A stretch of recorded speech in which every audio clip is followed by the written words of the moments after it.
Leur but,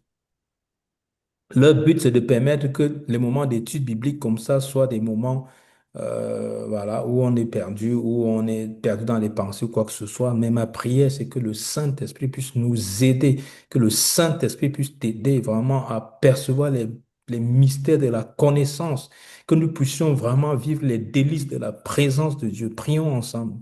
Alléluia, Seigneur, je voudrais prier, Père de gloire, pour mon âme. Je voudrais prier pour l'âme de mon frère, pour l'âme de ma sœur. Je prie par le Saint-Esprit que tu puisses nous aider à te connaître, Seigneur, que tu nous aides à percer les mystères de ta parole, les mystères de ton Davar Elohim. Seigneur, je prie pour que chacun de nous soit édifié dans sa foi, dans sa marche avec toi. Saint-Esprit, agis dans mon cœur. Kola brachete le manté les bros. Saint-Esprit, agis dans mon âme. Seigneur, donne-moi de te connaître, donne-nous de te connaître. Visite nos cœurs, visite nos âmes, visite nos êtres, visite chacun d'entre nous afin que nous soyons édifiés, que nous soyons préparés pour le retour de notre Messie, Seigneur. Que le faible dise je suis fort, que le pauvre dise je suis riche à cause de celui que l'Éternel, à cause de ce que Dieu a fait. Merci Seigneur pour ce temps d'étude, de temps de révélation de ta parole. Merci Saint-Esprit vraiment de nous prendre et de nous conduire dans la révélation de la parole de Dieu pour que nous puissions être édifiés dans notre foi dans le nom de notre Messie Yeshua. Amen, amen. Alors, donc, pour simplement dire les choses, comme je l'ai dit à certains, ces études bibliques sont dans la continuité de notre culte que nous avons le samedi. Donc, le samedi nous avons nos cultes les samedis à 15 heures au 30 rue de l'Industrie à Ruelle-Malmaison. Et donc, nous avons nos cultes ce moment-là et nous grandissons dans notre marche avec Dieu. Et donc, pour l'instant, nous allons faire les mercredis en distanciel. Donc, le ministère, c'est Shekinah Restoration Ministries qui vous reçoit. Et dans ce cadre-là, donc, nous avons nos cultes, comme je disais, le samedi à 15 heures, 15 heures, 16 heures, c'est le temps de prière, le temps de communion fraternelle. 16 heures commence le culte. Et les mercredis maintenant, à partir de 19 heures, nous avons notre étude biblique. Donc, c'est comme des réunions de semaine d'une assemblée, de notre assemblée. Et comme je le dis, je l'ai ouvert, puisque moi, en général, j'aime faire profiter le maximum de personnes, hein, parce qu'il s'agit de la parole de Dieu. Et donc, c'est pour cette raison que je l'ai ouvert à tout le monde, pour que les uns et les autres qui veulent être, voilà, qui veulent être édifiés, mais je tiens quand même à rappeler que c'est dans le cadre d'une assemblée. Et donc, voilà. Et ceci dit, je voudrais qu'on commence vraiment ce temps d'études bibliques. Bah, je vous ai dit, ne vous inquiétez pas, c'est juste une question de détection je vous ai, pour ceux qui n'étaient pas là, vous pouvez être étonnés, mais pour ceux qui ont entendu ce que j'ai dit, c'est juste une question d'actualiser les choses. Alors, oui, donc vraiment, c'est le, le thème de ce qu'on va voir, c'est vraiment quelque chose c'est vraiment quelque chose que le Saint-Esprit m'a. Je suis tellement enthousiaste parce que c'est vraiment le Seigneur c'est lui qui m'a conduit et parce que moi, dans mon esprit, je voudrais faire des temps d'études bibliques de façon, c'est-à-dire que de façon suivie, de la Genèse jusqu'à Apocalypse. En fait, c'est un peu ça l'esprit. Ça ne veut pas dire qu'on va pas faire entorse à certaines fois. On va traverser, on va faire peut-être une étude biblique qui n'aura pas à voir avec cette continuité-là, mais dans l'esprit, c'est un peu ce qu'on va tenter d'observer. Et ça, c'est très important que de le préciser. Et s'il vous plaît, soyez comme des disciples, des talmidim, des disciples. Notez, notez, notez. Et vraiment, soyez vraiment comme des disciples. Notez ces éléments parce que ça va vous permettre, ça va vous ouvrir encore d'autres horizons parce que c'est le Saint-Esprit qui donne. Ça va vous ouvrir d'autres horizons spirituels. Et je bénis l'Éternel pour cela. Dans le thème de notre étude biblique, c'est mâle et femelle n'en qu'un. Vous allez me demander que, wow, ça c'est mâle et femelle n'en font qu'un. C'est, c'est, C'est quel genre de titre? Mais c'est vraiment quelque chose de très profond. Et j'aimerais dire simplement que c'est toujours axé sur la pensée hébraïque, sur la pensée. Je ne cesserai jamais de le dire, je le dirai jamais assez, que la pensée qui a soutenu, la pensée qui soutient les Écritures est la pensée hébraïque. C'est pas le grec, c'est l'hébreu. C'est l'hébreu qui est la base. C'est avec l'hébreu que Dieu s'est exprimé vis-à-vis de son peuple. Et l'hébreu, c'est une langue très riche. Et nous sommes en train de clôturer justement pour ceux qui voudraient encore s'inscrire, qui voudront encore s'inscrire pour les cours d'hébreu biblique, parce que l'année commence, on commence ce mois-ci, pour notre 7 mois, les 7 prochains mois qui seront réservés à l'étude de l'hébreu biblique.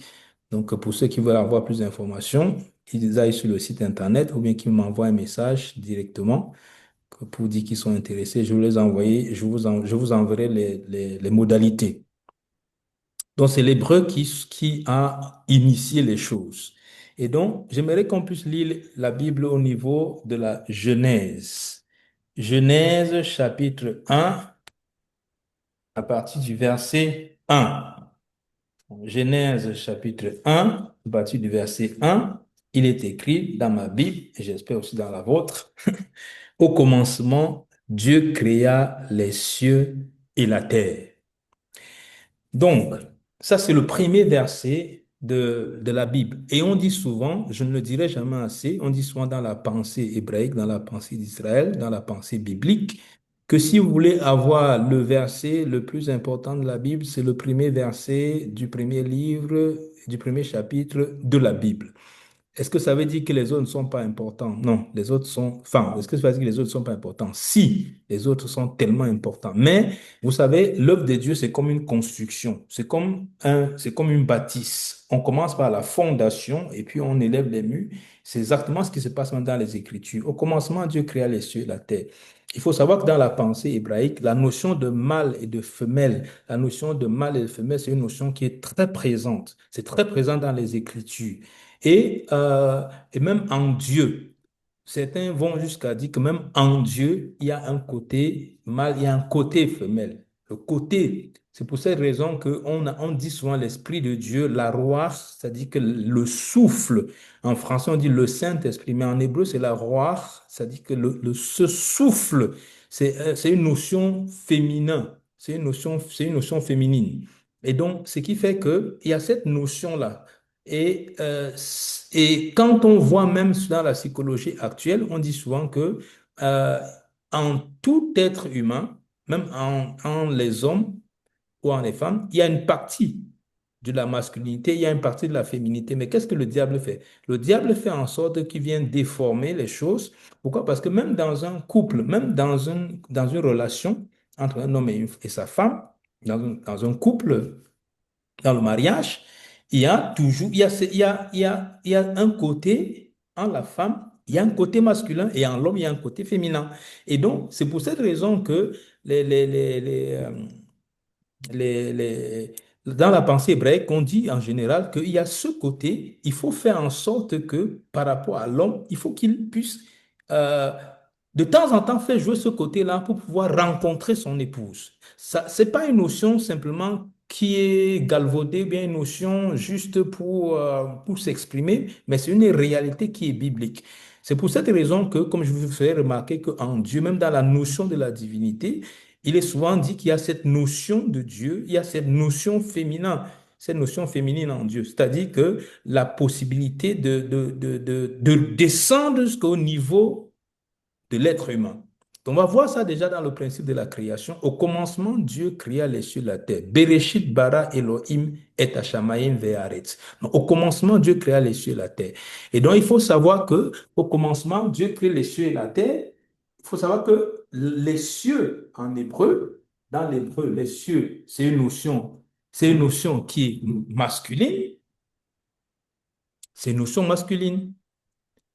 Et la terre, c'est une notion féminine. En fait, parce que pour qu'il y ait un miracle, pour qu'il y ait la naissance, justement, il faut qu'il y ait la semence de l'homme qui va rencontrer la semence de la femme. Mais on sait en général que la femme C'est elle qui va prendre la semence de l'homme et qui va la matérialiser. Parce que la notion de la féminité, c'est la notion qui prend la semence, qui la matérialise pour donner quelque chose de concret. Parce que c'est pour ça qu'on dit souvent que les femmes aiment être terre à terre. Parce qu'il y a cette notion-là à la femme, cette notion de pouvoir ramener les choses dans le concret. Parce que l'homme injecte sa semence, mais la femme aussi, mais c'est elle, c'est dans son ventre que les choses viennent se former. C'est dans son ventre que le miracle vient se former. Et ça, c'est très important. Vous allez comprendre pourquoi je dis ça. Et on ne va pas terminer aujourd'hui, hein, parce que c'est une notion assez profonde que j'aimerais qu'on passe du temps. Et c'est aussi ça l'intérêt de l'hébreu biblique, de l'étude biblique. Et on ne court pas. On va vraiment pas à pas pour que tout le monde comprenne. Et on dit donc dans la pensée, c'est que, enfin, dans l'hébreu, Shamaïm, qui est les cieux, c'est une notion masculine. La terre, c'est une notion féminine. Donc, ça suppose que pour qu'il y ait un miracle, comme je vous ai dit, je vous faisais faire remarquer tout à l'heure, et vous le savez, puisque c'est naturel, pour qu'il y ait un miracle de la conception, il a fallu que l'homme injecte sa semence et la femme, c'est elle qui prend, non, la semence de l'homme. L'homme à lui seul ne peut pas créer un enfant. L'homme à lui seul, même s'il a les éléments pour pouvoir fabriquer, pour pouvoir faire, pardonnez-moi l'expression, pour pouvoir fabriquer, il ne peut pas le faire tout seul. La femme, même si la femme vient avec sa part de semence, mais à la fin, c'est elle qui va prendre donc ce miracle, qui va le faire former et qui va le matérialiser pleinement et que ça va donner un enfant. Je fais remarquer cela pourquoi? Parce que dans la notion biblique, je vous ai dit que le 2 est une notion très importante dans la Bible. Parce que je vous fais remarquer, et je l'ai souvent dit, on a toujours fait les études bibliques. Pardonnez-moi, on a fait soit les études bibliques dessus. Je vous ai toujours dit que le 2 fait penser à l'alliance. Parce qu'en l'alliance en hébreu, c'est le brit, le bérit ou brit. C'est pour dire que dans la création, comme je le disais tantôt, Dieu a créé à partir de la lettre B.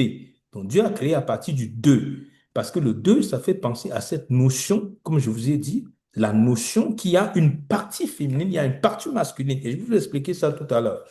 Et donc, dans cette notion de l'alliance, c'est pour cette raison que dès la création, Dieu utilise le bête qui a pour symbole 2, qui a pour symbole 2 parce que je vous ai toujours dit que Dieu veut s'associer à l'homme pour pouvoir gérer les choses de l'humanité. Faisons l'homme à notre image, selon notre ressemblance, pour qu'il domine sur la terre. Donc, Dieu veut s'associer. Donc, déjà, l'association entre Dieu et l'humanité, ça fait déjà deux. Pour qu'il y ait un miracle, pour qu'il y ait la manifestation de la puissance de Dieu, il faut qu'il y ait cette notion de l'association. Ça, c'est toujours très important. Il faut qu'il y ait l'association de la personne de Dieu avec l'humanité. C'est pour cette raison que ça commence par bête. La Bible commence par la lettre B, qui est le 2.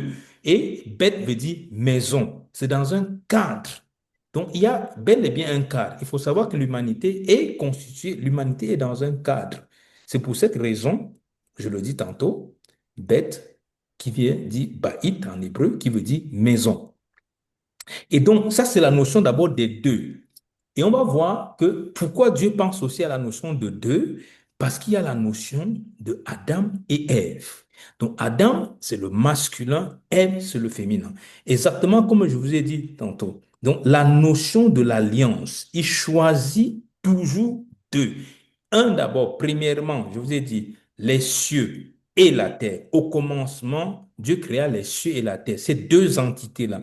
Donc voilà cette notion de deux. Premièrement, deuxièmement, Dieu va utiliser la lettre B, qui est la lettre de deux en hébreu, puisque je vous ai fait remarquer, pour ceux qui ont fait l'hébreu biblique, ils savent que chaque lettre hébreu est rattachée à une valeur numérique et la lettre bête est rattachée au deux, dans la notion de l'alliance, parce qu'il faut deux pour faire une alliance. Et donc, c'est exactement le même principe qui va aller jusqu'à ce que Dieu va utiliser encore deux personnes, c'est-à-dire le mâle et la femelle, c'est-à-dire l'homme et la femme, et pour pouvoir gouverner ce monde. pour pouvoir agir dans ce monde, Dieu va chercher donc ce binôme. Donc, il y a toujours cette notion de binôme dans la pensée hébraïque. Donc, la fécondation, la manifestation du miracle ne peut se faire que s'il y a union de ces deux. Parce que si chacun reste de son côté, il ne peut pas avoir la manifestation, il ne peut pas avoir la matérialisation du miracle divin. Ça, c'est très important à comprendre. Vous allez comprendre par la suite pourquoi j'évoque ces notions-là. Et retenez quelque part que c'est la femme, c'est la partie féminine, c'est elle qui matérialise. C'est elle qui rend terre à terre. C'est pour ça qu'on dit souvent, les femmes disent que non, soit terre à terre. Tu vois, moi, j'aime les choses concrètes. Nos épouses ou bien les femmes, en général, elles aiment les choses concrètes. Donc, tu vas raconter tout ce que tu vas raconter à la fin de la journée. Elle va voir si ça a été concret, si ça s'est manifesté de façon concrète ou pas. Parce qu'il y a cette notion en elle qui est une notion qui vient concrétiser les choses. Alléluia. Eh bien, ça vient concrétiser, ça vient manifester la puissance de Dieu se manifeste dans la concrétisation. Donc ça, c'est très important à avoir ça en tête. Et qu'est-ce qui va se passer maintenant par la suite?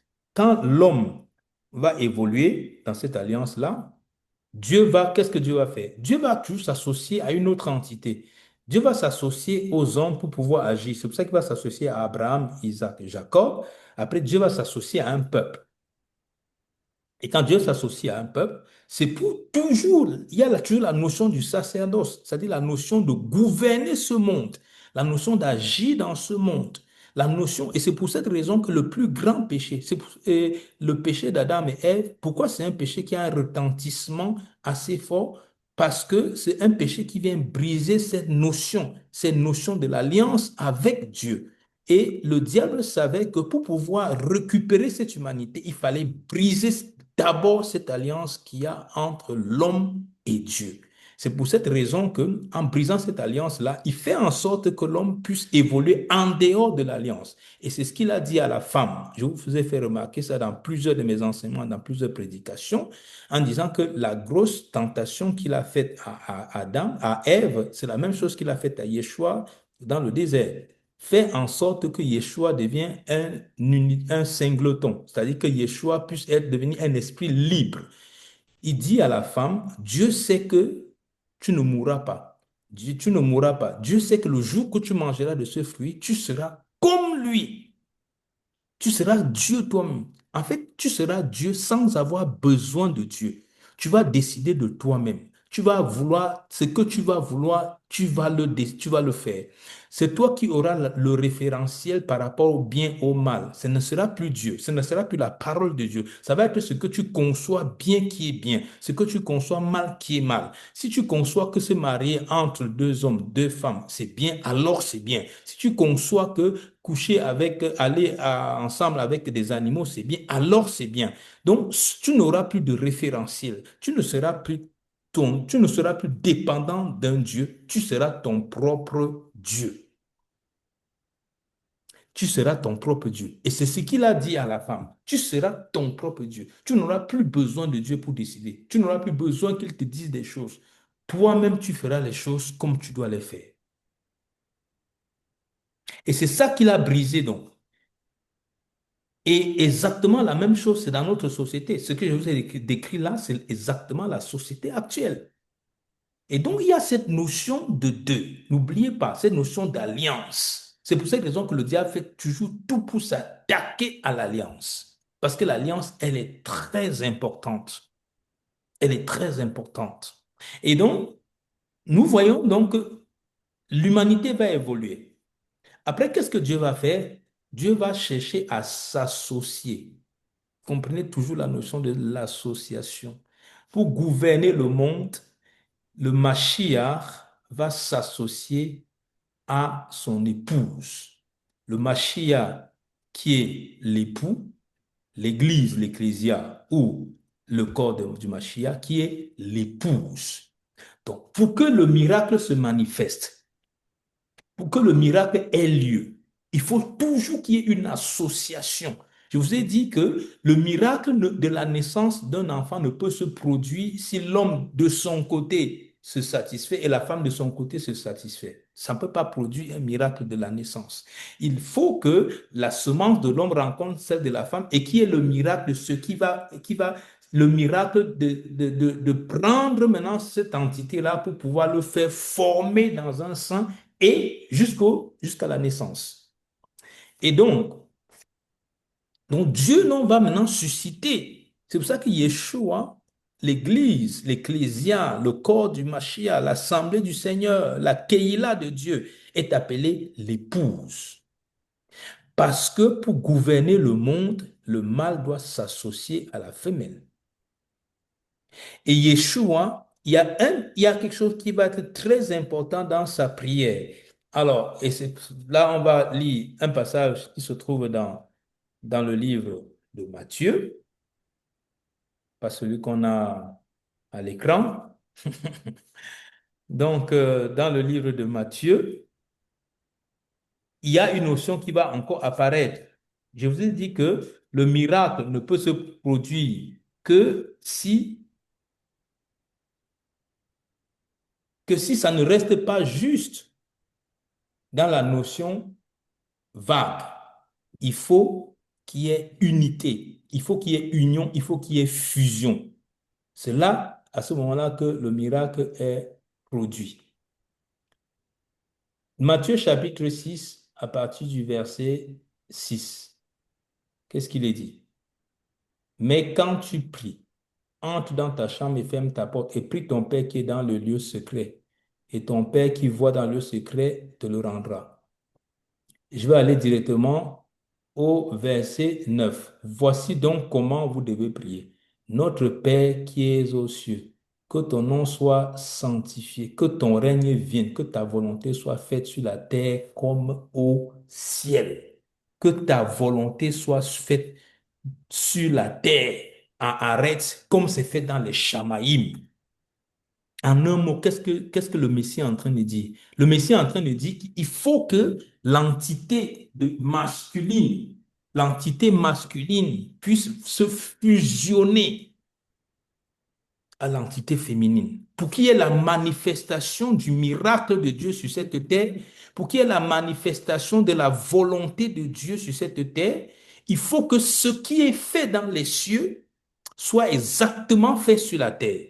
Et c'est la même chose qui va se produire. Regardez bien, même quand Moïse va vouloir faire le tabernacle, pourquoi Dieu va insister que le tabernacle soit fait exactement selon le modèle?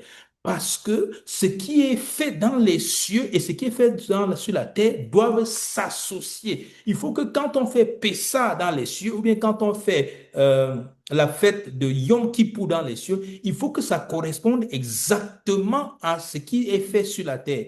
Parce que ce qui est dans les cieux doit inspirer ce qui est sur la terre et ça doit s'associer.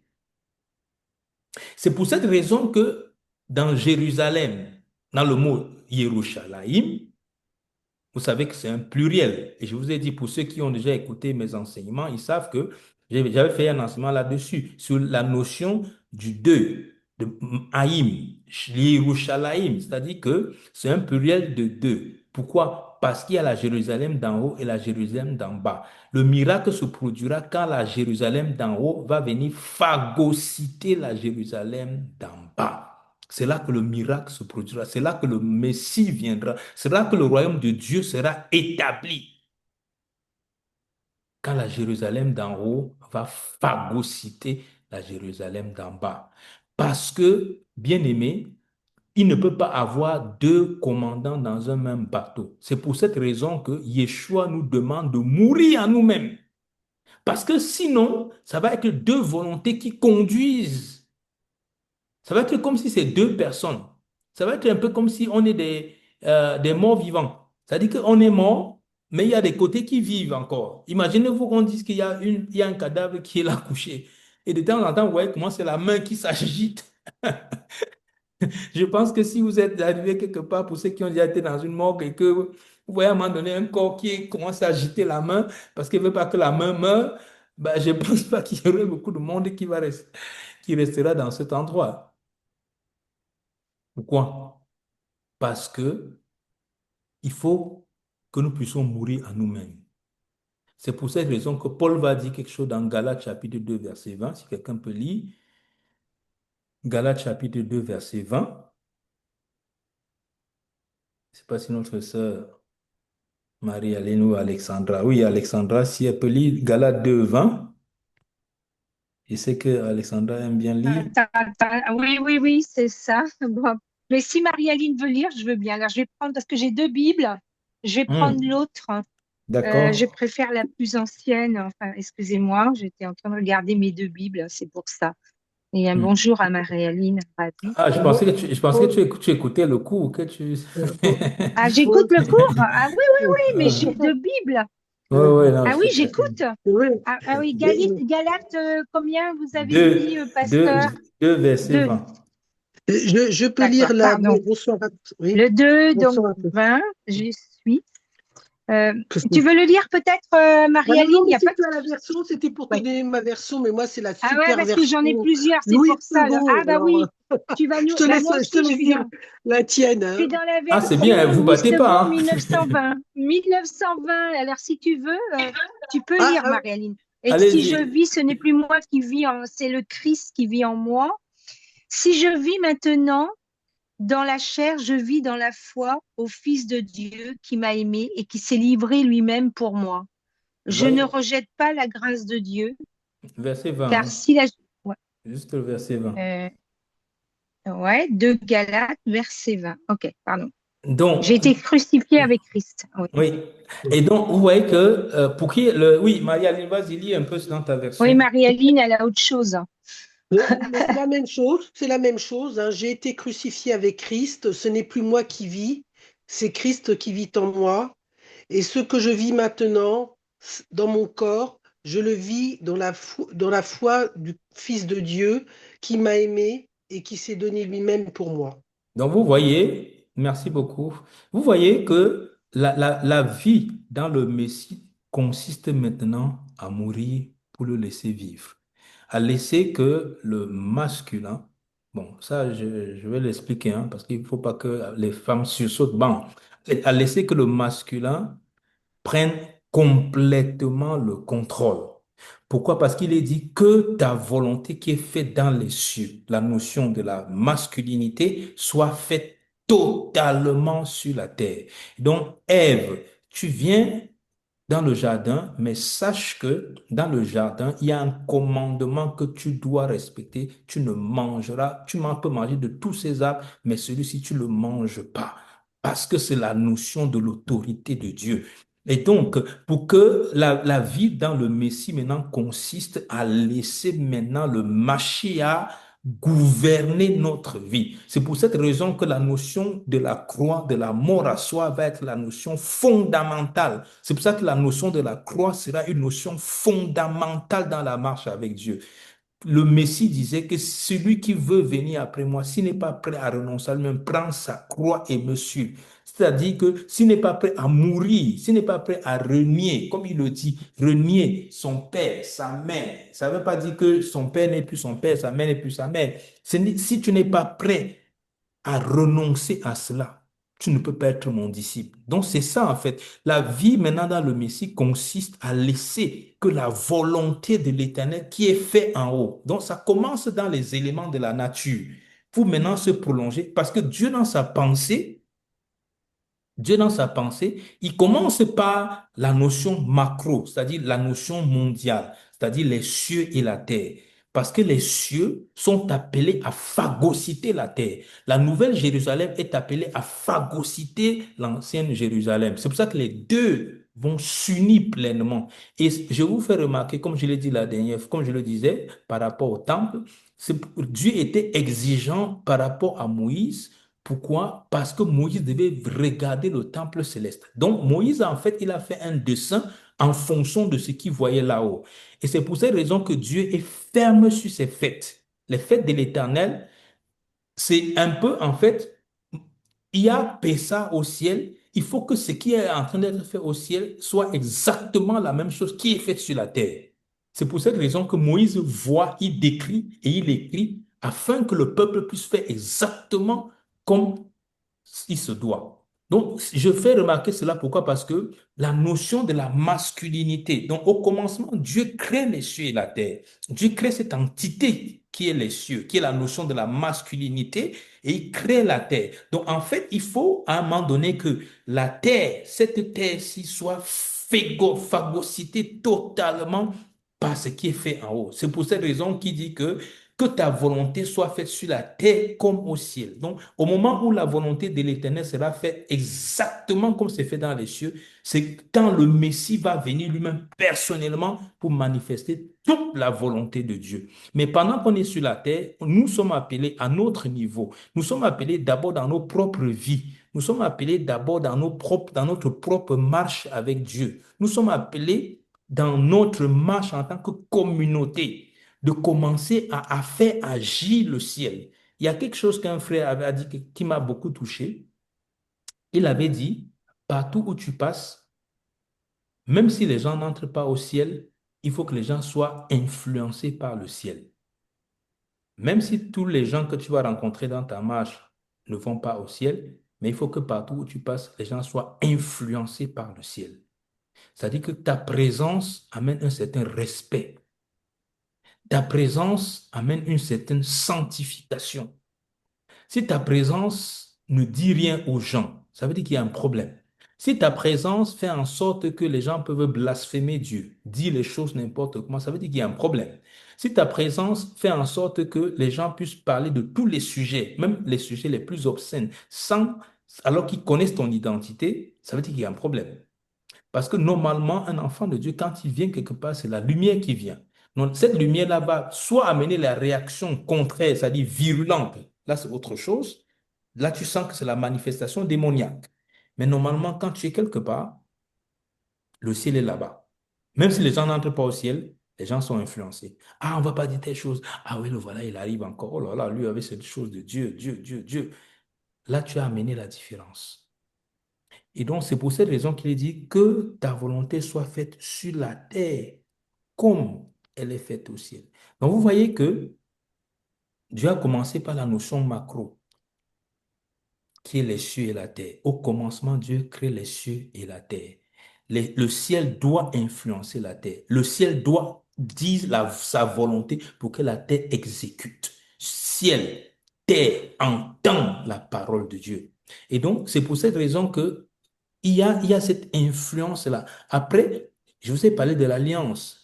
Cette alliance-là même, la nature, Dieu fait en sorte que même la nature soit influencée par l'alliance. La notion d'alliance est tellement importante que Dieu fait même alliance avec la nature. Quand il y a eu le déluge, après, qu'est-ce que Dieu a fait? Il a fait alliance avec la terre. Je ne détruirai plus la terre par le déluge. Donc, il y a cette notion-là qui est très importante, bien aimé. Après, il fait alliance avec Abraham, Isaac, Jacob. Après, il fait avec le peuple. Après, le Mashiach, qui est l'époux, vient faire alliance avec l'épouse et qui va se matérialiser par la manifestation des noces de l'agneau. Les noces de l'agneau, c'est la matérialisation. C'est là, en ce moment, qu'il vient présenter l'épouse qui est morte en elle-même et qui ne vit que pour l'époux. Et donc, il y a cette notion-là. Et c'est pour cette raison que le Mashiach vient afin que la volonté de Dieu soit faite sur la terre comme elle est faite au ciel. C'est pour cette raison que l'apôtre Paul va dire une chose, que ce mystère est grand. Quand ils veulent prendre la relation, même dans un foyer, même quand il veut prendre la relation dans un foyer, il va prendre la relation entre Christ et l'Église, entre le Mashiach et son épouse, pour montrer qu'à un moment donné, c'est pour cette raison qu'il donne la responsabilité. Oui, la société peut dire ce qu'elle veut, elle peut évoluer dans n'importe quel sens, mais Dieu a donné la responsabilité, l'autorité à l'homme. C'est à lui que Dieu a donné l'autorité. C'est à lui que Dieu a donné la responsabilité. Maintenant, la notion d'autorité, ça n'a rien à voir avec la notion comment nous on conçoit l'autorité. Vous savez, parce que l'autorité aujourd'hui de l'homme, c'est une autorité pour écraser. C'est pas cette autorité-là. C'est pas que je suis le chef, hein. La femme veut parler. Ah, tu sais que c'est moi qui suis le chef.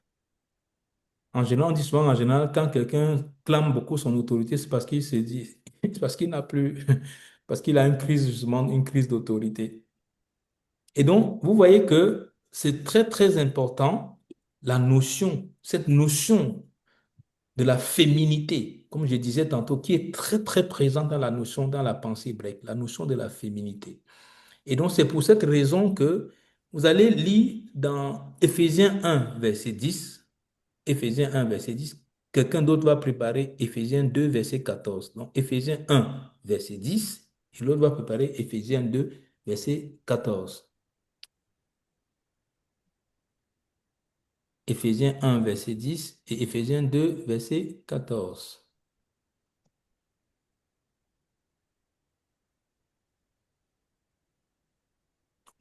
Coucou, vous êtes là? Nous sommes là, pasteur. Éphésiens 1, verset 10. Oui, nous sommes là. Nous sommes bien là. Ah là là là. Éphésiens, verset. Éphésiens 1, verset Je 10. chante.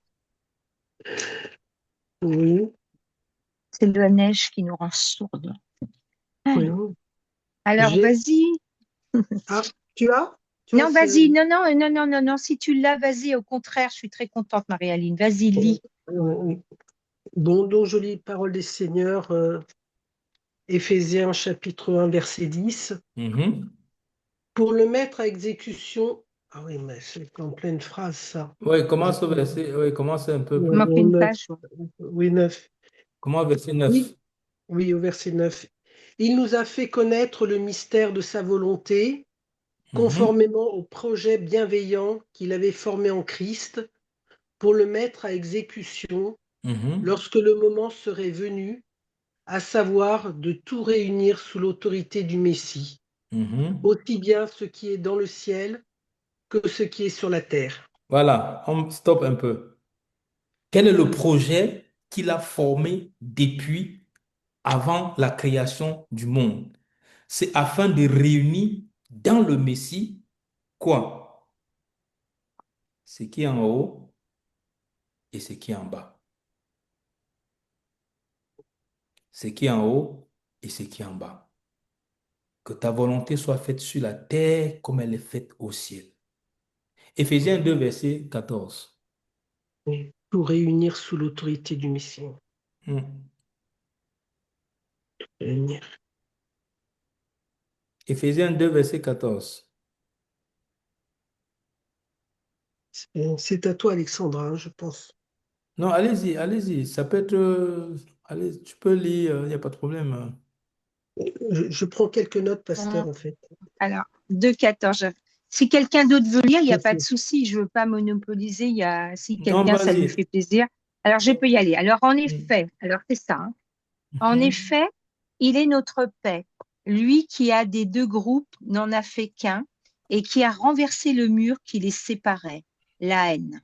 Hmm. Par sa mort, il a rendu sans effet la loi avec ses commandements et leurs règles, afin de créer en lui-même un seul homme nouveau à partir des deux, établissant ainsi la paix. Verset 14, Il hein. a, Verset 14. Donc, merci beaucoup, hein. Merci Alexandra, Marie-Aline. Et donc, vous voyez que on va revenir sur ces notions qui ont été dites tout à l'heure dans le parcours. Mais vous voyez, simplement ce que je voulais vous amener à faire comprendre, c'est que Dieu dit que dans son dessein qu'il a préparé, c'est à faire réunir ces deux entités. Et c'est pour cette raison que même dans le cheminement, parce que dans la volonté de Dieu, et n'oubliez même pas que le millénium, ça dit que ce sera une résurrection du jardin d'Éden. Parce que le jardin d'Éden, c'était quoi? Le jardin d'Éden, c'était le passage et avec la passerelle entre la temporalité et l'éternité. Il y avait ce passage, il y avait cette passerelle. N'oubliez pas que le jardin d'Éden, c'était la manifestation du divin qui venait rencontrer l'humain et qui discutait chaque soir avec Adam et Ève, avec Adam. N'oubliez pas que l'Éden, c'était la manifestation de la paix, où l'homme pouvait parler avec les animaux, où l'homme pouvait discuter, où le lion pouvait marcher avec l'agneau. C'était la communion intime avec le divin. Adam parlait tous les soirs avec Dieu. Il échangeait avec Dieu.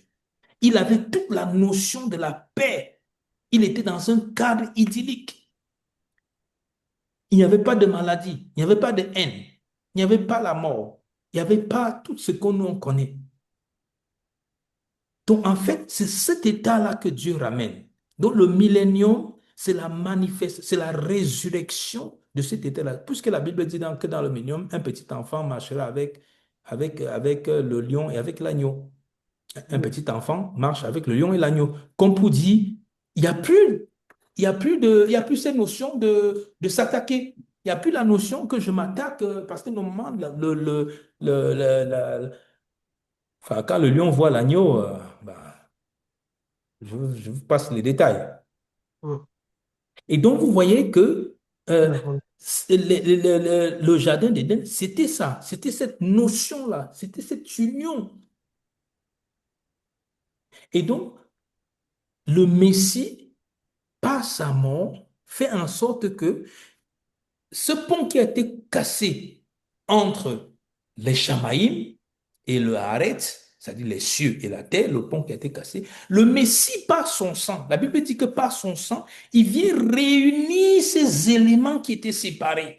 Par sa mort à la croix, il vient les ramener ensemble en lui. Pourquoi? Parce que ça se passe en lui. C'est-à-dire que ça ne va pas être la réunion des éléments des cieux et de la terre selon la pensée humaine. Ça va pas être je réunis ces éléments pour en faire ce que je veux. Non, ça va être en Christ, en lui, en le Messie, dans la volonté de Dieu. C'est pour cette raison que la volonté, que ce qui est fait dans les cieux, que ce qui est fait, la volonté de Dieu qui est fait dans les cieux, ce que Dieu veut, ce que Dieu pense, ce que Dieu veut établir, que ces choses-là se fassent aussi sur cette terre, qui est cette union. En fait, le Messie, c'est l'état parfait qui réunit les éléments d'en haut et les éléments d'en bas. Mm. Et c'est pour cette raison qu'il y a cette passerelle. Il y avait cette passerelle-là avec l'éternité, où Adam pouvait voir Dieu. Vous imaginez? Dieu descendait tous les soirs pour échanger avec Adam, avec son bien-aimé. Mm. Vous C'est vrai, on imaginez? retrouve. vous- Pardon? Oui, c'est vrai, on retrouve cette notion dans Colossiens 2 au verset 20. Il a voulu par Christ tout réconcilier avec lui-même, aussi bien ce qui est sur la terre que ce qui est dans le ciel, en faisant la paix à travers lui, par son sang versé sur la croix. Voilà. Il y a plein de passages. Ça, c'est aussi un très bon passage. Non, il y a, si, Colossiens. ça, je vous ouvre les horizons. Vous allez vous rendre compte que, mais attends, en fait, c'est ça même, en fait, le plan de Dieu. Puisqu'il est écrit on a derrière lu dans Éphésiens que selon ce que Dieu a pensé dans son dessein. C'est pour cette raison que je vous ai amené depuis le jardin d'Éden, depuis, non, que je vous ai amené depuis la création. En savoir qu'au commencement, Dieu crée les cieux et la terre. Dieu crée le masculin, le féminin. Dieu crée ces éléments-là. C'est pour cette raison que dans un mariage, Dieu va dire les deux ne sont plus, ils ne sont plus deux. Ils font un plus un qui va être égal à un. Parce que dans cette union-là, en fait, même si c'est le masculin et le féminin, mais Dieu veut que la fusion soit totale de façon que les deux n'en fassent qu'un seul. C'est ça la pensée de Dieu. C'est pour cette raison que même avec le Messie, l'époux veut que son épouse et lui, ils ne fassent qu'un. Que tout ce qui va sortir de l'épouse soit en fait ce qui vient de l'époux. Qui va faire en sorte que ce que l'épouse va même penser, ça vient de l'époux. Cette fusion-là, cette union-là. En fait, c'est ça qu'Adam a raté de faire. Parce que Adam, normalement, dans l'économie de Dieu, aurait dû parler à sa femme, faire en sorte qu'elle puisse comprendre la vision en disant, c'est-à-dire la pédagogie de t'expliquer ce que c'est que la parole de Dieu, quelle est la parole de Dieu, quelle est l'implication de la parole de Dieu, pardon, pourquoi cette parole de Dieu doit être respectée. En fait, voici ce que Dieu a dit. Il a fait cela, peut-être il l'a pas fait assez. Au point que son épouse Parce que la femme devait, puisque Dieu, quand il vient, il donne la vision. C'est pour cette raison que quand les gens viennent souvent, ils me disent que moi, je veux me marier, ils veulent se marier, je dis, mais qu'est-ce que Dieu t'appelle à faire, toi? Il faut que tu sois déjà clair par rapport à ce que Dieu t'appelle à faire. Je dis que bon, c'est pour cette raison que moi, quand j'étais responsable des jeunes, quand je voyais un jeune qui arrive, et il a 20, 22 ans, il dit, il veut se marier, il brûle qu'il veut se marier, je dis, mais attends, tu viens de te convertir, oui. Est-ce que tu as déjà lu toute ta Bible? Non. Mais tu veux déjà te marier. Mais toi, quelle est la vision? Quel est le projet dans lequel tu vas engager cette personne avec lequel tu vas être? Quel est le projet? Quelle est la vision? Qu'est-ce que Dieu a déposé dans ton cœur? Quel est le rêve qu'il a déposé dans ton cœur? En Adam, il a déposé le rêve de gouverner le monde. En Adam, il a déposé le rêve de pouvoir garder le jardin, de protéger le jardin, de le garder, de nommer les animaux, de veiller sur la terre. Et c'est dans ce cadre-là qu'il dit qu'il n'est pas bon que l'homme soit seul. Je vais lui créer une aide qui va ensemble l'aider. Et les deux ne seront qu'un. C'est-à-dire que quand on va voir Ève, on verra Adam, on verra Adam, on verra Ève. Les deux ne seront qu'un. Exactement comme nous. Quand on me voit, on voit le Mashiach. Exactement comme le Mashiach est avec le Père. Philippe, tu me dis, montre-moi le Père, ne sais-tu pas que celui qui me voit a vu le Père?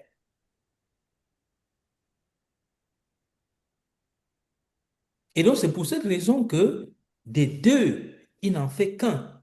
Et c'est pour cette raison que dans la pensée de Dieu. J'espère que vous comprenez vraiment la profondeur et la portée de ce message. C'est-à-dire que Dieu, dans son dessein, a toujours voulu. C'est pour cette raison que je vous ai dit que la nouvelle Jérusalem va phagocyter l'ancienne Jérusalem. Et il ne faut pas qu'il y ait une différence. C'est pour cette raison que le temple céleste va s'unir au temple terrestre. Va s'unir au temple terrestre. Donc, pour que ça s'unisse, il faut que ce soit fait selon le modèle. Et ça doit se faire en Christ.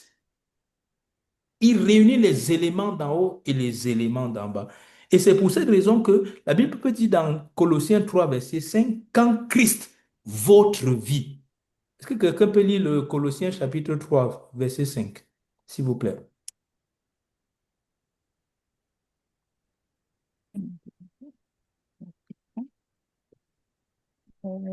Colossiens 5, verset 3. Attends, j'ai compris le Colossiens contraire. 3, verset 5. D'accord, ok. Alors, on y est, que je vois bien. Faites donc mourir en vous ce qui est terrestre. Commence au verset 1. L'immora- Commence peut-être au verset 1. bon, pardon, excuse-moi. Excusez-moi. Mhm. Si donc vous êtes ressuscité avec Christ, Mhm. recherchez les choses d'en haut, où Christ est assis à la droite de Dieu. Mhm. Attachez-vous aux réalités d'en haut et non à celles qui sont sur la terre. Mhm. En effet, vous avez connu la mort et votre vie est cachée avec Christ en Dieu. Mhm. Quand Christ, notre vie, Quand, apparaîtra, voilà, quand Christ, notre votre vie, vie. Voilà, c'est ce que je voulais, c'est ce que, voilà ce que je voulais. Quand Christ, votre vie. Vous comprenez? Est-ce que vous voyez le parallèle de ce verset? En oui, fait, il assimile Christ à notre vie.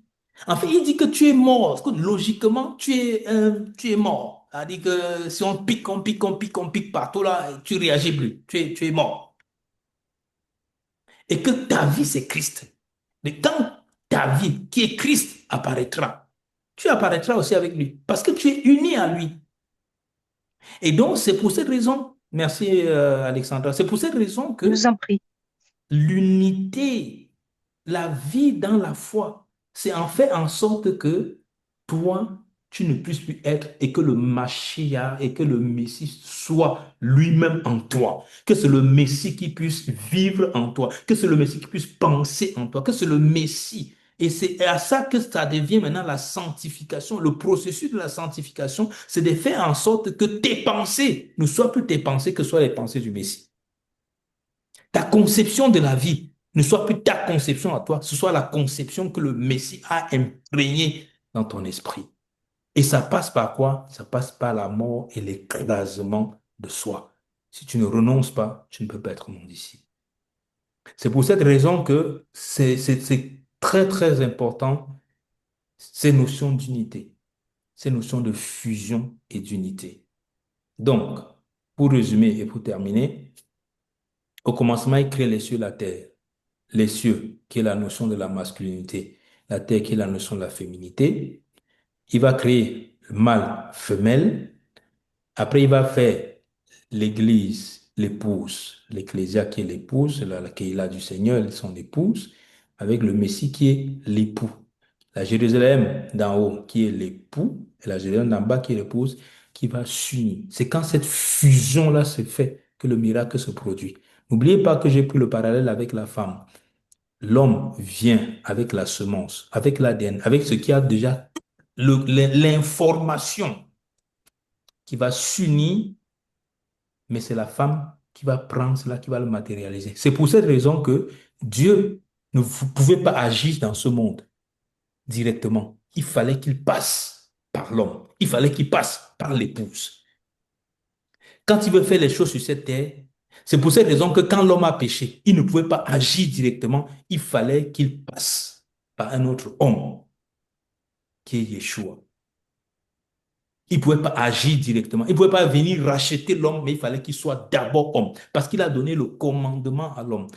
Parce que c'est l'homme, c'est lui qui doit former, c'est lui qui doit matérialiser le plan de Dieu sur la terre. Il faut que tu comprennes ça. Il faut que nous puissions comprendre cela. Que le plan de Dieu, les choses ne se feront pas d'elles-mêmes sur la terre. Ça va se faire parce que tu vas agir. Parce que un enfant nous est né. Un fils nous est donné. Et la domination ne reposera pas sur la tête, sur l'épaule. L'épaule, c'est une partie du corps. La tête, c'est le Messie. L'épaule, c'est l'Ecclésia, c'est la Keïla. C'est pour ça qu'on dit que la domination ne reposera pas sur la tête. Non, on sait déjà que la domination part de la tête. Mais la Bible dit expressement reposera sur les épaules. Parce que les épaules, c'est ce qui tient les choses. Et ça fait partie du corps. Il ne fait pas partie de la tête, il fait partie du corps. Donc la domination reposera sur son église, son ecclésia, sa Keïla. Et il voudrait que nous puissions matérialiser. Et comme tout part de la tête, ces informations-là doivent agir pleinement par le Saint-Esprit sur la terre. Donc, des deux, il n'en a fait qu'un. Bien aimé, le message, c'est quoi? C'est que il faut que ce soit un pleinement. Et c'est ça maintenant l'œuvre de la croix. Pourquoi Dieu écrase notre chair, écrase le moi, écrase notre personnalité. Comme quelqu'un disait, Dieu ne cherche pas des personnalités, mais cherche des personnes en qui il mettra sa personnalité. Et ça, c'est très important, bien aimé. Donc, je ne sais pas s'il y a des questions par rapport à cet enseignement, notre premier enseignement de mercredi. Donc, voilà un peu le format qu'on va employer. On a commencé par le verset 1. Le mercredi prochain, ça va être le verset 2. On va aller pas à pas, peut-être jusqu'à ce que le Seigneur revienne. Peut-être quand le Mashiach viendra, on n'aura pas encore fait, certainement, on n'aura pas fait toute la Bible. Bien, jusqu'à ce que le Seigneur permette. Mais je ne sais pas s'il y a une intervention, quelque chose, un apport, un ajout, quelque chose que vous avez, pendant que je parlais, hein, qui vous a touché, qui vous a marqué, qui vous a interpellé. Voilà. Je vous laisse la parole. Il y a quelque chose, moi, c'est vrai que tu me dis là, à la fin, dans le sens où effectivement c'est le masculin qui donne les prescriptions quelque part et c'est le féminin qui matérialise. Ça me fait Mhm, penser aussi, c'est Yeshua qui le mhm, fait quand il fait descendre le ciel sur la terre, avec l'image du temple aussi, mhm, du ciel qui descend sur la terre. Ça me fait penser à la fin d'Ézéchiel. Tu vas peut-être me confirmer ou me contredire. Mais mhm, c'est la notion que j'ai eue quand je l'avais lu, Ézéchiel, pardon. Quand j'avais lu mhm, Ézéchiel à la fin des derniers chapitres, on a le sentiment que c'est le Mashiach qui donne les plans, et c'est qu'avec ces plans-là que le peuple peut construire le troisième temple. mhm, Je sais pas comment tu vois. Alors après, voilà, c'est une question qui peut s'ouvrir. Le but, c'est pas de s'étendre sur mhm, le troisième temple directement, mais peut-être déjà un- une vision préambule, quoi. mhm. Oui, en fait, ce que tu dis, je le prends déjà dans un sens plus large. C'est Dieu qui donne les plans. Quand on Ouais. dit que le plan de Dieu pour ta vie, en fait, c'est toi qui vas bâtir avec Dieu, mais c'est Dieu qui donne les plans. Il te donne le plan, mais c'est toi qui vas construire. C'est vrai il t'a donné le Saint-Esprit, il t'a donné les éléments, les dons spirituels, il a mis tout à disposition. Comme la Bible dit dans 2 Pierre, il nous a donné tout ce qui contribue à la vie et à la piété. Donc, il a disposé tous les éléments. Mais il te donne le plan. Il dit, voici le plan, marche-y. Voici le plan, construis ta vie selon ce plan, selon ce modèle. Je suis avec toi, je vais t'aider, je vais t'assister, mais c'est pas que tu vas croiser les pieds, tu vas croiser les bras et tu vas laisser que le plan va se faire. Non, c'est toi qui dois agir pour que ce plan soit matérialisé. Et c'est Dieu qui donne les plans. Oui, évidemment, c'est Dieu qui a donné le plan. Le peuple d'Israël veut reconstruire. Mais il y a un débat, hein. Ça, je vais pas le faire ce soir. Oui, c'est pas le but, je veux pas me C'est lancer pas le là-dedans, but, mais justement, et ce serait tellement long. Si vous voulez, on aura cela une autre fois sur le troisième temple, parce que en passant, je suis en train de préparer, j'ai remis ça entre les mains du Seigneur, une émission que je ferai peut-être de façon mensuelle, qui va s'appeler les actualités prophétiques. Je prie pour ça. J'attends que le Seigneur puisse me donner son feu vert. Et donc voilà, ça va s'appeler les actualités prophétiques et ça va être basé sur Israël, évidemment, puisque c'est l'Israël qui est l'horloge de Dieu, hmm. donc évidemment c'est sur Israël que ça va être basé. Et donc, parce que les gens disent toujours que Israël c'est l'horloge de Dieu, mais ils marchent sans regarder l'horloge. Comment tu vas savoir le temps qu'il est si tu marches, si tu ne regardes pas de temps en temps l'horloge? Et donc, ça va être un focus par rapport à l'horloge pour en décrire, pour savoir dans quel temps on est. Donc, il faut prier pour ça. Je continue à prier pour ça. Et donc, oui, effectivement, les plans, ils les ont. Les plans pour la construction du troisième temple, les plans, ils les ont. Ils ont déjà tout disposé. Je me rappelle quand j'étais allé en Israël, ça c'était la première fois en 2011.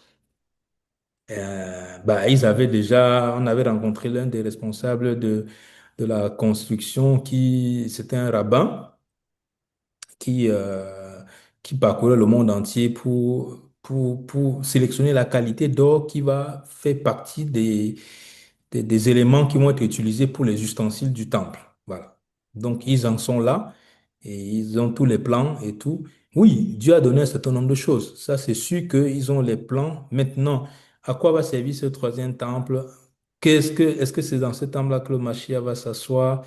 Est-ce que nous, en tant que chrétiens ou bien messianiques, appelez ça comme vous voulez, hein, parce que vous faites remarquer que chrétien, c'est Christos, messianique, c'est Mashiach. Et donc, c'est, est-ce qu'on a une contribution à cela? Est-ce qu'on doit prier comme Israël prie depuis que le temple a été détruit? Envoie-nous le Messie et le fils de David et construire le troisième temple, voilà, notre justice. Le Messie, notre justice. Donc voilà, c'est ouvert. Je ne sais pas si je sais que je réponds pas vraiment à ta question, mais bon. Moi, je retiens juste ton intervention par rapport au plan qui m'a touché dans l'intervention. C'est que oui, effectivement, c'est Dieu qui donne les plans et que nous, doit bâtir. Et même les plans sur lesquels Israël s'est inspiré, bien s'est inspiré pour pouvoir déjà avoir la maquette, comme on le sait, hein, la maquette de la construction du troisième temple. Ils les ont déjà. Et certainement, ils se sont basés sur ce que la Torah a dit. Et donc, forcément, sur les plans que Dieu avait donnés depuis Moïse. Maintenant, est-ce que on doit le faire? Est-ce que c'est d'actualité? Est-ce que ça a une incidence par rapport au retour du Messie? Évidemment, toutes ces questions-là, on aura Oui. l'occasion de partager les répondre dans l'émission Les actualités prophétiques.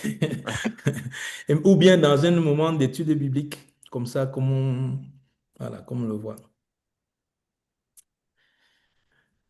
Est-ce qu'il y a une Merci. personne? Bah, je t'en prie, Mathieu. Est-ce qu'il y a une personne qui a une autre une intervention? Est-ce qu'on en a encore pour une dizaine de minutes?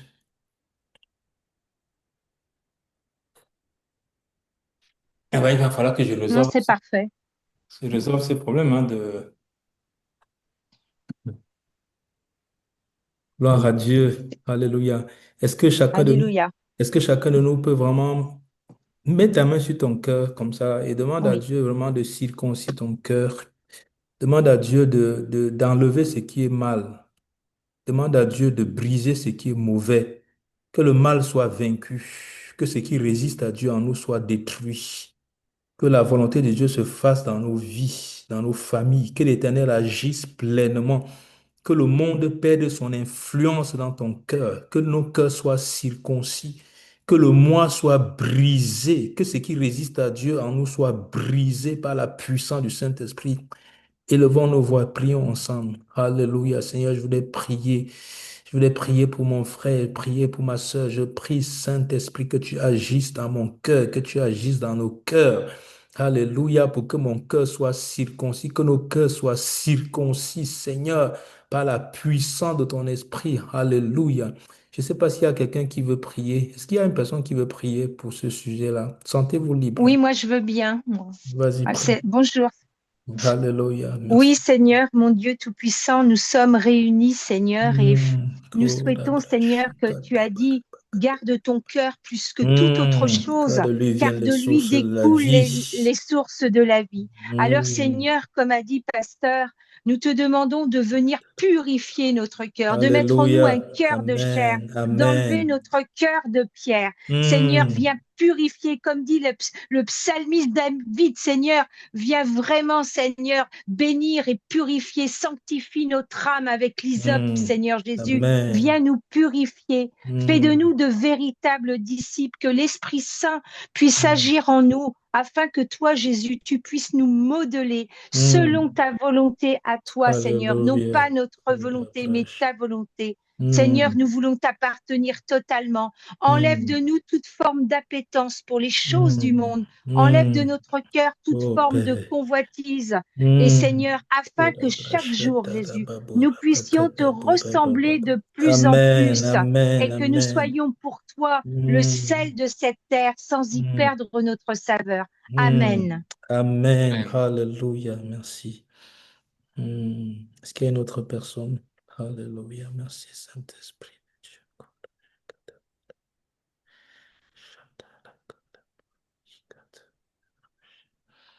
Merci, Seigneur, d'agir dans le cœur. Merci, Seigneur, de nous préparer pour ton retour. Tu as dit, quand vous verrez ces choses arriver, levez vos têtes parce que la délivrance approche. Seigneur, je voudrais lever ma tête. Je prie que mon frère, je voudrais que mon épouse, ma famille, mon frère, ma soeur qui est ici, Seigneur, que nos têtes soient levées pleinement pour attendre ton retour. Seigneur, circoncis nos cœurs, Père, purifie nos âmes, amène-nous dans le chemin de la sanctification, de la mort à soi, afin que tu vives pleinement en nous, Seigneur. Comme ma soeur a prié, comme tu le dis dans ta parole, affectionnez-vous aux choses d'en haut et non à celles qui sont sur la terre. Quand Christ, votre vie apparaîtra, un peu comme Paul dit, si je vis, ce n'est plus moi qui vis, mais c'est le Machia qui vit en moi. Seigneur, je prie pour que cela soit une réalité dans le cœur de mon frère, de ma soeur. Seigneur, je prie pour que ceux qui sont venus ce soir avec un cœur lourd, que leur cœur soit déchargé par la puissance du Saint-Esprit. Je prie que celui qui est venu étant malade, qu'il soit guéri au nom de Yeshua. Seigneur, je prie pour que tu ouvres les portes parce que ta volonté aussi, c'est qu'on prospère à tous égards. Seigneur, tu as dit dans ta parole que Christ des riches qu'il était, il s'est fait pauvre pour nous enrichir. Seigneur, que la pauvreté, la disette, la misère, c'est loin de nos tentes au nom puissant de Yeshua. Seigneur, que tu puisses nous donner de jouir des choses de cette temporalité sans y être attaché par le Saint-Esprit. Seigneur, garde nos cœurs, Père. Garde nos vies. Bénis-nous, Seigneur. Bénis ces moments. Bénis chacun qui a assisté à ce moment de partage par le nom de notre Messie, Yeshua Mashiach. Seigneur, bénis Israël. Bénis nos familles. Seigneur, garde-nous. Bénis la France. Seigneur, nous prions pour cette nation. Et Éternel, nous voulons crier à toi pour la France. Souviens-toi de cette nation. Cette nation est en train de un peu comme si elle se désagrège. Seigneur, nous prions que le Saint-Esprit puisse agir. Répands ton esprit sur les Français, sur la France, pour que les cœurs soient touchés, pour qu'il y ait une soif de Dieu.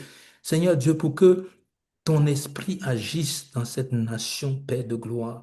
Préserve-nous, Éternel, préserve cette nation de ceux qui veulent la détruire, Père. Préserve cette nation afin que cette nation soit glorieuse dans le Messie Yeshua. Nous appelons le réveil, nous appelons la délivrance, nous appelons la connaissance de Dieu sur la France.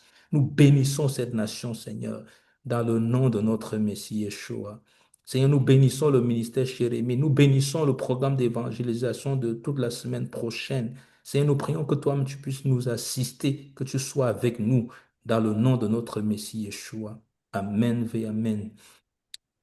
Donc, priez pour nous parce que à partir de mardi, avec l'évangéliste Simon Piengui, pour certains, vous l'avez vu la dernière fois, et donc On va faire de l'évangélisation tous les jours, mardi, mercredi, jeudi, vendredi et samedi. On a notre programme où il va prêcher, il va prier aussi pour les malades. C'est un évangéliste.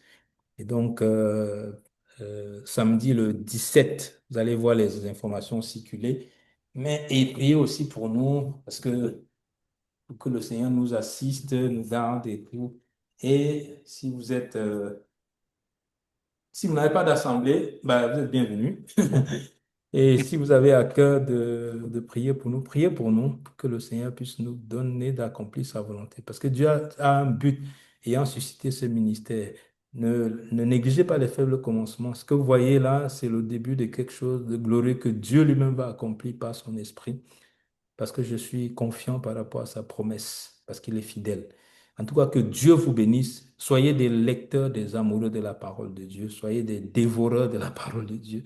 Aimez l'Éternel, aimez sa parole. En tout cas, que l'Éternel vous bénisse pleinement, qu'il vous garde pleinement. Et on s'est dit à mercredi prochain, Bezrat Hashem, comme on dit en Israël, s'il plaît à Dieu, avec l'aide de Dieu.